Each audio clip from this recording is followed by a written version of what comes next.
ఏసే ప్రేమ కలిగిన వాడు సహాయం చేస్తారు. మీరు ధైర్యంగా ఉండండి.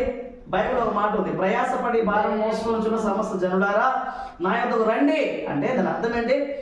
ఏసై పిలుస్తున్నాడు, నా యొద్దకు మీరు వచ్చినట్లయితే కష్టములు, బాధలు, దుఃఖములు, ఎలాంటి పరిస్థితుల్లో ఉన్నా నేనే మీకు చూసుకుంటానన్నాడు. చిన్న ప్రార్థన చేస్తాను. సర్వోన్నత సర్వశక్తివంతుల జీవాధిపతమైన దేవానికి వందనాలు. అమ్మగారు తండ్రి ఎంతో బలహీనంగా ఉన్నారు, ఇదిగో నాన్న ఊపిరి తీరని స్థితిలో ఉన్నారు, ఎంతో నీరసంగా ఉన్నారు, లేవలేని స్థితిలో ఉన్నారు. యేసు ప్రభా నా యొద్దకు రండి అన్నావు. ఇదిగో నీ తల్లి గారు ప్రభా నీ యొద్దకు వచ్చారు. నేను ఆమె బట్టి ప్రార్థన చేస్తున్నాను. నీ బిడ్డను మీరు జ్ఞాపకం చేసుకోండి. బలహీనులను బలపరిచే దేవుడు, రోగులను స్వస్థపరిచే దేవుడు, నాయన నిరాధారులుగా ఉన్న వారికి నీవే ఆధారముగా ఉన్నవాడు.